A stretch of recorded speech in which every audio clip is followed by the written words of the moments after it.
Tomorrow is election day in Florida, and we Floridians have an important decision to make, that of selecting our Democratic nominee for the presidency of the United States.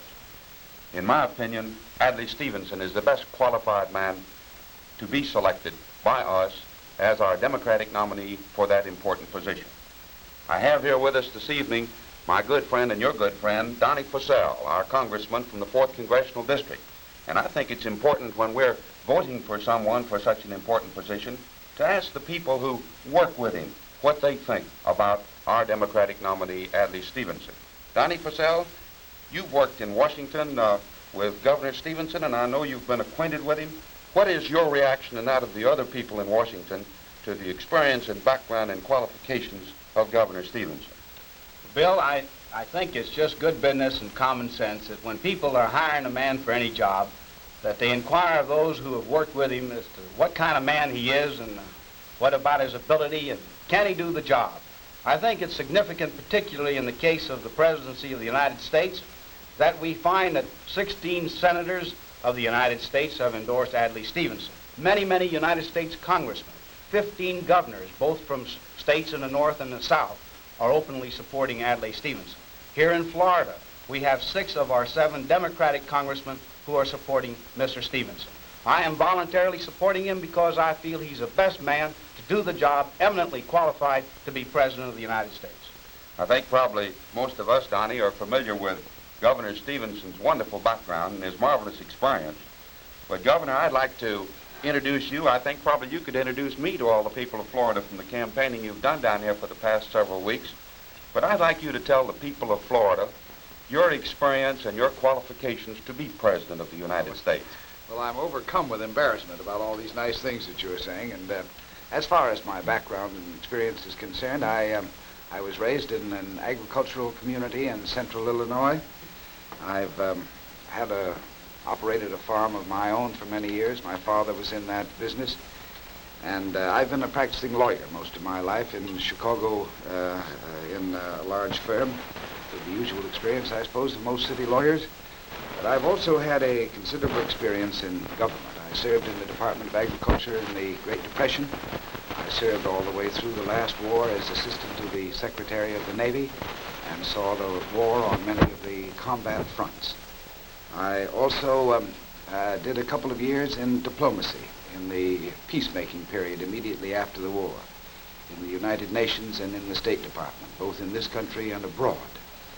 Experience that I consider invaluable. Likewise, I have been, as you know, governor of Illinois, one of our largest states. And I think that public administration, the experience with the practical problems of direction of executive responsibility for large organizations may be the most important aspect of all of the responsibility, indeed, of the presidency. So that I count that a very valuable experience.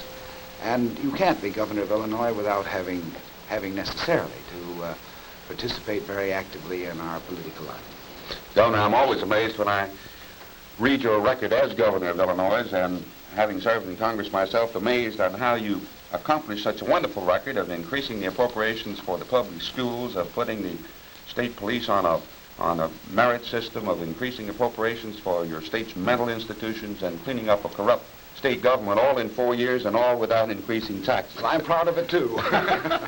Maybe that's why they insisted on my running for president in 1952. Undoubtedly. I think that probably everyone would be interested in your reaction to some of the problems facing Florida, what the people in Florida are talking about, what the people are talking about in the United States. You've been campaigning for about 3 months and for several weeks here in Florida. And I'd be interested in knowing what the people are interested in, Governor. Well, I think it depends on the region. Of course, there's a great deal of interest in agriculture and the plight of the farmer in the farming communities. In the far west, there's a great deal of interest in resource development, cheap electric power. Here in Florida, for example, and there's a great deal of concern about spreading unemployment, about whether the present prosperity is stable, whether it will last, and how to broaden the base of our prosperity.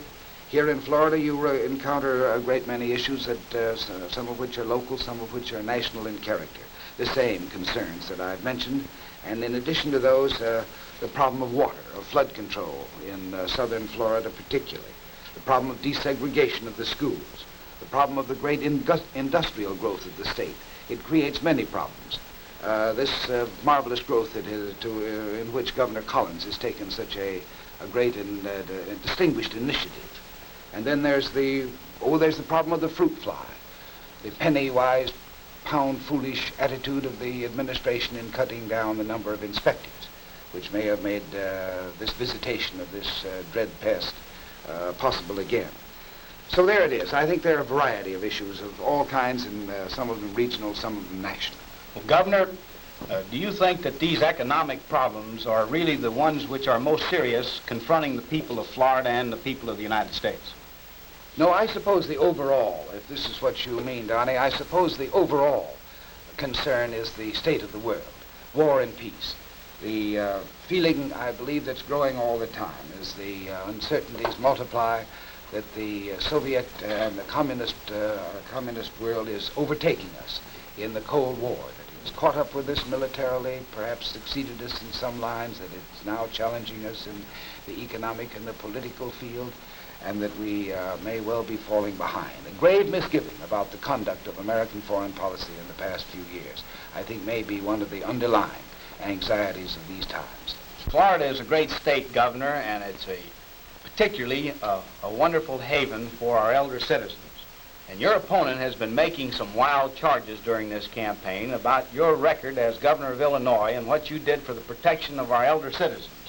And I think it would be particularly appropriate here in Florida to set the record straight on your administration.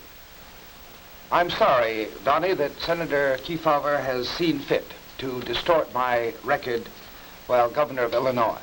I vetoed a phony, irresponsible bill passed by a Republican legislature without providing the taxes and the money to support it. I insist that fiscal responsibility is not a Republican monopoly, and I was obliged during my term as governor to veto 100 irresponsible bills written on rubber checks. But what the senator has not referred to is what I did do as governor of Illinois. Old age pensions were increased by 18% at my instance within 3 months after I was inaugurated as governor. There was spent by the state of Illinois during my term as governor $128 million more than was spent in the preceding Republican administration for old age pensions and for public assistance. All limits were removed at my instance from the amount of medical care that was allowable to old age pensioners. The first research hospital for the study of geriatrics, the diseases of the old, was established during my term in the state of Illinois. We adopted a public assistance code, which has become a model for the entire United States. We appointed a permanent committee to study the problems of the old, and funds under my control were allocated to enable older people to live in homes rather than being committed to our mental institutions. I say that this is a record that has both fulfilled my commitments and also has been a source of great gratification to me in a very sensitive area of public administration and public service.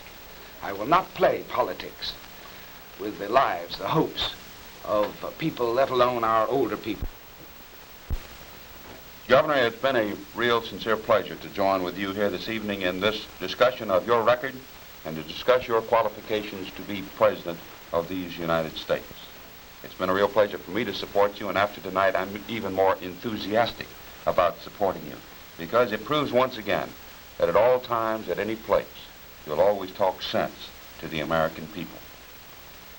Since this brings us to our final evening before election tomorrow, Governor Stevenson, I'm wondering if you have a final word for the people of Florida. Well, Bill, this is the end of the 1956 Florida presidential primary campaign. During these past weeks, I have been trying to the best of my ability to present to the people of Florida my views about the problems, about the prospects, and about the opportunities that we today face as a people. And now I suppose it's time to sum things up, to say to you as thoughtfully as I can, sincerely and briefly, That's sometimes hard for a politician. Why I have presumed to ask for your support for the office of the presidency, an office that I, like most Americans, revere, and indeed respect so highly that it's hard for me to think of myself, indeed to think of almost anyone, as fully qualified, as fully measuring up to the enormous responsibilities of the most influential office within the gift of a democratic people on earth. And yet it seems to me that all of us, in one way or another, measure life's meaning in being part of something, in participating, in serving a purpose that we know is a larger purpose than any of ours. Our beliefs, our convictions, our faith carry us beyond ourselves sometimes, and surely above the level of mere personal ambition. I'm running for president because I believe deeply, I believe intensely in the principles of the Democratic Party. And beyond this, I believe that our future as a nation, as a people, but even more as ordinary common individuals, as human beings, depends on our putting these principles into effect in the United States at this time in history. These convictions are necessarily rooted in a feeling that we are today failing, that we are today falling short of our destiny. I'm proud, and I think we are all proud, of what America is. And I have not in this campaign, nor will I ever, I hope, detract by a single word from what America means in the lives of all of us. But I think and I believe we all agree that there remains still a very great deal to be done in this country. And I disagree very strongly, or I wouldn't be here, with some of the ways that we are going about doing that job now. The present administration is basically a single interest government. I think it's wrong for the administration of this country now or at any time to be placed in the hands of representatives of a single interest in our community. Whether you call it big business, big industry, big money, or whatever. Just as I think, by the way, that it would be wrong if labor, if agriculture, if any one segment of our community dominated our public life and our government. And I think we have been paying a very high price indeed for this single interest government, which is characterized, by the way, all Republican administrations, from Taft to Coolidge to Hoover during this past half century. It means today that while we are prosperous as a nation, there has been almost no concern, surely no very effective concern, shown by this administration about the fact that many Americans are not sharing in this prosperity, but are rather living in anxiety and often on the very edge of want, haunted by fear and by insecurity. And single interest government has come to mean, too, a halt in the forward social progress of this country, a failure to do anything about our blessings, to accomplish the purposes that are closest to our desires as a people. I would like to use all of my power to make American farmers partners in our prosperity, to try to extend it to the millions of families who are not now sharing in this prosperity, and to make it a prosperity for the small businessman, the small fellow, as well as the big one. I would insist that we restore free trade unions and free collective bargaining to their necessary place of importance in our thinking about the affairs of government and of our economy. And it would not be in terms of a special interest that I would mean to press these points, but in terms rather of the essential interdependence of all parts of our economy, of all of its interests. And it would be my guiding and impelling conviction that the true measure of our national prosperity is not just statistics. It's not just figures, records of hundreds of millions of billions of dollars, or something that we call just gross national income, but rather in our ability to use this prosperity, this gross national income, this well-being, use it for the things that we want and that we need. This would mean getting the new schools that we require so urgently, the thousands of new teachers, in short, the better education that we must have if we are going to compete. It would mean going all out in our attack upon the crippling and killing diseases whose cruel mysteries we now can resolve. It would mean wiping out the slums, those breeding places of what we call juvenile delinquency. And it would mean rebuilding our old age program in a way that would recognize our unanimous desire that life's evening for all of us should be a time of satisfaction, of dignity, and of real meaning. Yes, there are other purposes too, which are even, I suppose, above any of these. We have this great domestic crisis, the tensions that exist unhappily between the races in this country, a crisis that we must master, and we will. Yes, and we will do it together. We will do it honorably. We'll do it justly, and we'll do it peacefully, and we'll do it in democracy's best tradition. We have, in addition, this continuing crisis in the world. We are faring badly in the Cold War. Communism seems to be gaining on all fronts, military, economic, and political. And we must understand the nature of this conflict and the changes in our policy and approach to it. I feel strongly that we, and I've said it bluntly on more than one occasion, that it seems to me the root of much of our difficulty in foreign affairs that the present administration has throughout these past 3.5 years lacked any sense whatsoever of a clear, firm, consistent purpose and direction in the conduct of our foreign policy. Boasting, bragging, threatening will win no friends, nor overemphasis on military solutions among those masses of people for whom peace is a prayer. Nor indeed will irresolution and confusion, conflict and contradiction within the administration and the Republican Party at home win any confidence and respect abroad. All this has been clear of late, it seems to me, in the handling, or rather the mishandling, of the situation in the Middle East. If we had made it clear from the start that we proposed to protect the status of Israel, that we counted her integrity essential to the preservation of peace, to the fulfillment with honor of our commitments to the United Nations, the trouble there would not, I am confident, have it developed as it has. Had we had any common firm policy with our allies, I doubt indeed if Russia would today be in the Middle East. But the challenge of the Soviet Union is even broader than this.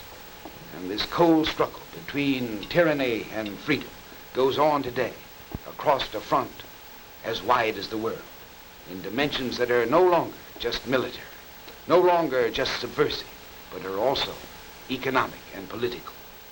What is lacking today, what must be restored, is an image of America that is clear, distinct, that's incisive, so that the uncommitted peoples, the area of decision, the underdeveloped, underprivileged people can realize once more, these people who know that hunger, that disease, that oppression are not the immutable destiny of man, and that we, the United States, understands that, and that we are sympathetic, and that we, the United States, a creature of revolution, a child of revolution, are their friends, their allies. We have to recapture their confidence, and we must, I think, go beyond this. We must make it transparently clear that we are going to continue strong, and that we are going to continue resolute and magnanimous, and that we likewise will never refuse to negotiate, refuse to talk, or refuse to meet our enemies halfway in our everlasting search for peace, which is certainly the most important unfinished business of this generation. These, then, are, I suppose, the convictions expressed not too well that I hold, and hold so strongly that I feel privileged to ask your support of my intention to do all in my power to carry them out. These are the things that I would mean to work for, bringing to them the experience, the understanding that life has been good enough to give me. I thank you, and I thank gentlemen for coming here with me. I thank all my friends in Florida for the enormous and generous courtesy that they have extended me during my weeks here. And I thank all of you for listening to me tonight.